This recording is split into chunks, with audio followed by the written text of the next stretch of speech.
the thing what I kind of wanted to do tonight is a bit, I think a nice balance between some.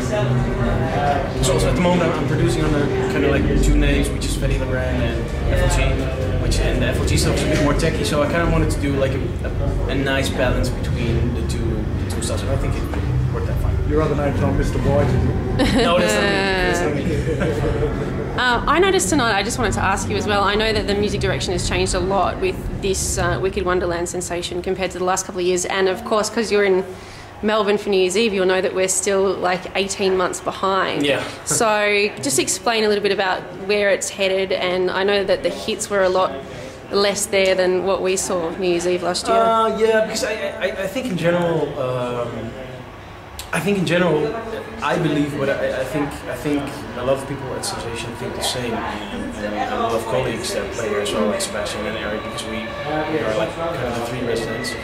But I think in general, when a certain music style goes too much in one direction, I think that's always the part where you kind of have to be careful. I mean, if you look at the history as well, as soon as music gets like harder and harder and harder, there's an ending point. So there is a point where you can't go harder, or you can't go faster, or you can't go more commercial, or you can't more whatever. So I think as soon as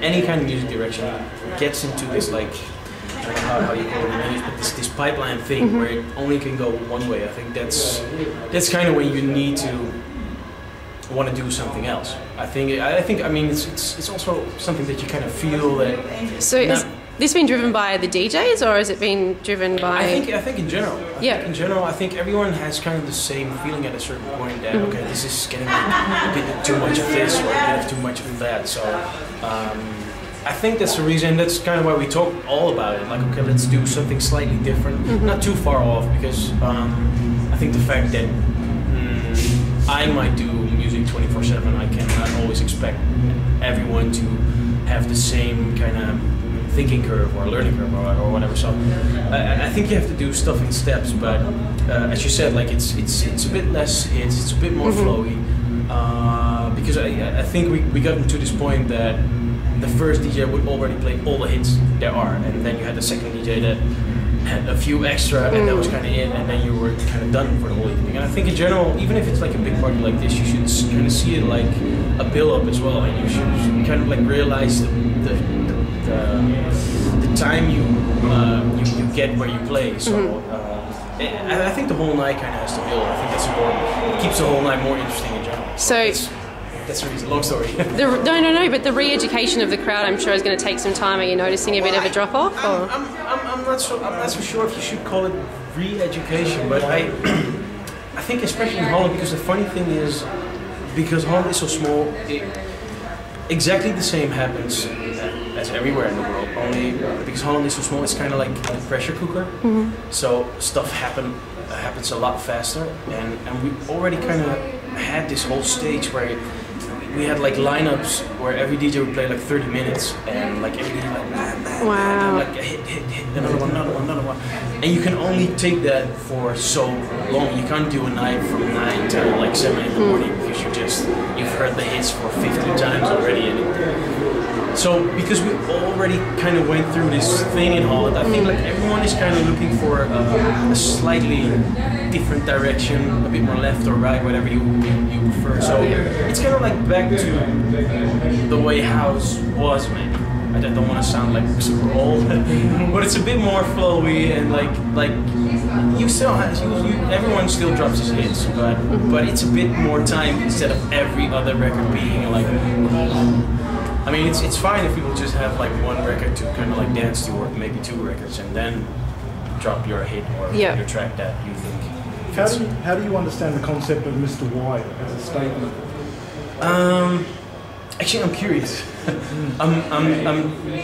To be honest, I'm not really sure what to think about it yet, because I think in general, I think the thing is, no, let me put it this way. I think it's a very cool experiment. But I think the other thing is that you have to be careful, because, I mean, it might be possible that people become a fan of Mr. White, and then it kind of kills the whole basic idea that it doesn't matter if someone has a face or whatever, it should only be about the music, which I think is a good a good way of thinking, but maybe you have to think of something else every time because if people really like it, then it's the same. It doesn't matter if you don't see someone's face, then all of a sudden you're a fan of Mr. White. So I'm just curious how it's the first time, so I'm curious what's going to happen. What are your strongest memories about playing Sensation Melbourne, which is the largest sensation in the world today? It is, yeah, it is. Well, first, I think I've said it last year as well, but Australia in general is one of my favorite countries. So to play, I was kind of like, I was actually quite surprised because a lot of people were saying, "Yeah, it's never going to work. An indoor event in Australia, we're all do outdoor stuff." And blah, blah, blah. But I think it really worked well. So for me, it was a very pleasant experience because, like I said, first of all, I already love Australia, and it was like. It was a huge success in general, so I think it was really cool. Everything was pretty much great. This time last year we were talking about you making a new album. Mm-hmm. Now we're talking about you making a new album. How's it coming along? Almost there. No, it's horrible. I think. I mean, my mother, she's a painter, and it's exactly the same. Like the painting is never finished. But now I have to. I mean, we have this deadline. I mean, there were a few things like on the business side as well. We signed it to a lot more countries that we anticipated. Like I think 64 in total, which is a lot more. And I'm super happy about it. But it's out in September. The underground single is coming up, which is Outlook. Then it's the first major single. Then it's the underground single again. It's kind of what it's like bouncing back and forth all the time, and then it will be out in September. We saw will.i.am tonight on stage with you. Yeah. What was the collaboration like for you on Wax? What came out of that? Yeah, for me it was just really nice. I think in general that pretty much all the people I work with or worked with are people that are just they just do it for the music, and I think that's super cool because the way I met Will was actually in a really natural way. I mean, it was kind of funny. I was at home watching the MTV Germany MTV Awards in Germany, and like all the artists could name an artist that they would like to nominate. So everybody said something like Winehouse or Duffy or stuff like that. But then Will came on and said like, "Yeah, I would like to nominate Fedde. I can't get the song. Put your hands up for the show." And then like 2 weeks later, I got a remix request from them, and I just thought, okay, I just said, okay, I would love to do it, but I'm working on my album. Would you be interested in doing something together since you like the track so much? Yeah, great, let's do something together. So that's what we did.